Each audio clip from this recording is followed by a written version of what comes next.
Gracious God, you bear our pain. Help us to be bearers of your word. Amen. Amen. Please be seated. In a village called Ein Kerem, just a few miles west of Jerusalem, up in the hill country of Judea, there is a statue. And the statue may be one of my most favorite pieces of religious art, definitely one of my favorite pieces from the 20th century. Ein Kerem today is an artist's colony. It's a little town. It has beautiful shops and really great ice cream. Ein Kerem is famous because supposedly this story of Mary meeting her cousin Elizabeth took place in the village, high up in the hill country, far away from her hometown of Nazareth.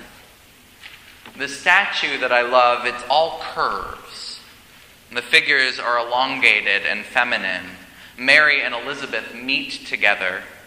Their bellies almost touch. Elizabeth is a bit heavier with child at this point in the story, a bit further along. Mary looks scared, but her cousin looks at her with joy, with delight. I venture we need to spend some time with Mary in this season. In these short few hours we have left before Christmas, we need to spend some time with the scared teenage girl who brings God to bear in our world. I know some of us have baggage about Mary, so let's unpack that for a moment. We Protestants tend to get spooked by the mother of Jesus because, well, isn't Mary a Catholic? For you who are suspicious of Mary on theological grounds, I want to assure you that the Gospel of Luke was written long before Mary converted to Catholicism. We can talk about Mary in the Episcopal Church. But to talk about Mary, I think we have to face some of the sentimentality that has grown up around Christmas. It's one of the difficulties of this season for the church. How do you take all of the tinsel and bows and accumulated bad theology out of this holiday? You really can't. We've prettied Christmas up. Luckily, for those of us who come to church at 8 a.m. on the fourth Sunday of Advent, we have Mary, a sister who keeps it real. Our gospel this morning comes from Luke, the same writer who gives us the lovely tale we will spin tomorrow night that little kids will play in the pageant. Luke was writing 90 to 100 years after the events took place. And Luke, like many great writers, cleaned up Mary's story. We have to read between the lines in Luke's story if we're going to get a real picture of Mary, Jesus' mother. The Mary of history was different from the traditions that have grown up around her. From what we know, Mary was young, 12 or 14 years old. Mary was poor. It's an inopportune time to find out she was pregnant. We can understand why Mary would run with haste to her older, wiser cousin Elizabeth. After she finds out, she doesn't run to Joseph. How can she tell her fiancé she's pregnant? How can she say especially that the child isn't his?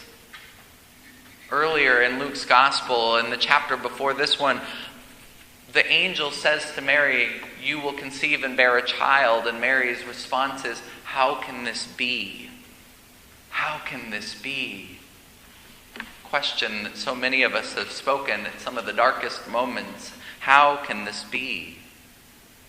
Mary runs away. Mary is a scared teenage girl who runs away, far away, off into the hills of Judea, to her favorite cousin's home. She spends at least 3 months getting herself together. Elizabeth reassures her. She has a sense that all will be well.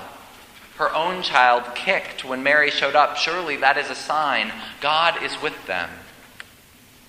For me, the lesson that Mary learns over those months while she's with her cousin, it's really captured in the third line of her song we read together this morning. God has looked with favor on the lowliness of his servant. Mary is feeling low. She's scared and frustrated, and so she runs away from home to a place where no one will recognize her, where her pregnancy won't be such a scandal. But over those months, Mary learned to see her situation as a blessing. Mary began to believe that God could work in and through this incredibly difficult situation.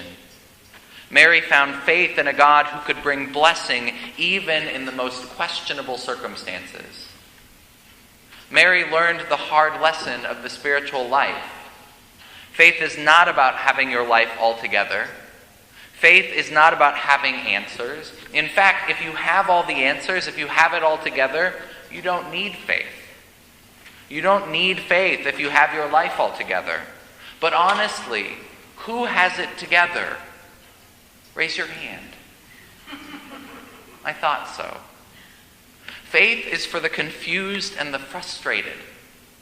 Faith is for those of us who are downtrodden and brokenhearted sometimes. We all of us find ourselves down sometimes. Faith is for people who don't have all the answers. Christmas can be a tough season for folks who are feeling a little lost. I'm not talking about the 12 days of official Christmas in the church, but this whole season of tinsel and lights. Whether we're missing a loved one who has died, we're far away from home, or we just feel a little blue, Christmas can be rough for a good number of folks.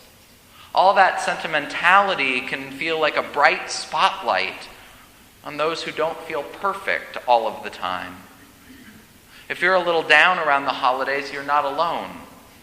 Jesus' own mother faced loss, frustration, and confusion at Christmas long before any of us.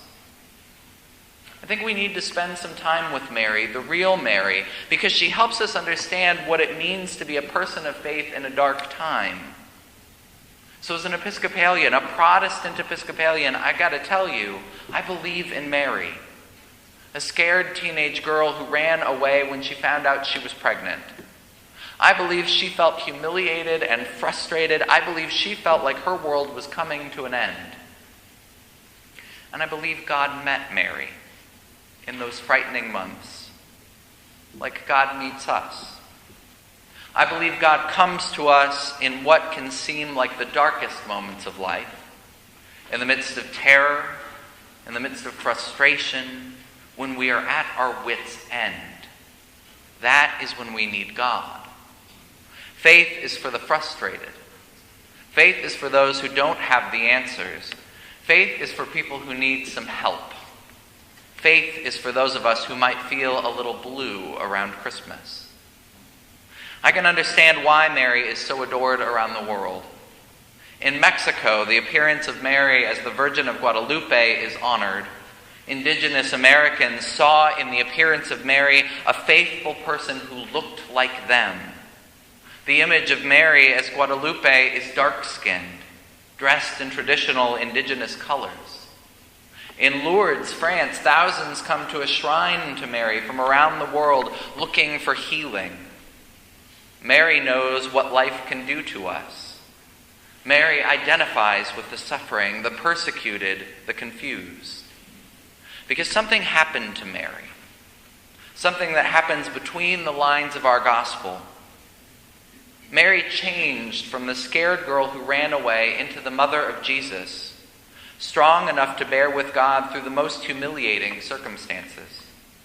Mary's most ancient title is Theokotos, the God-bearer. This is one of the most difficult and beautiful teachings of the Christian faith. Mary, that scared teenage girl, brings God's presence into the world. God chooses to be born in the midst of awkward circumstances.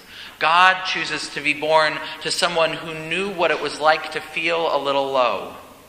That girl who ran away somehow through faith becomes the one who brings God's presence into the world. And so in these last hours of the Advent season, we spend a little time with Mary. We spend a little one with the time who ran away, scared, who found comfort in the words, in the joy of a cousin who was also in the midst of pregnancy. We find comfort with Mary, who somehow, between the lines of our gospel, found room both for sorrow and for joy. found room to know that faith is not for those who have it all figured out. I'm not convinced that when Christmas came, Mary wasn't still a little scared. I have a sense that for Mary, emotion remained complex on that silent night as her child grew up, and all through his ministry, sorrow and joy met together in Mary across the life of Jesus. Those of you who are parents in the congregation know a little bit about that mix of sorrow and joy that comes with raising a child. These last hours before Christmas, we give thanks for Mary, for making room for us to know that if we're a little bit blue as Christmas comes, if we don't have it all figured out, it's all right. We're not alone. Amen.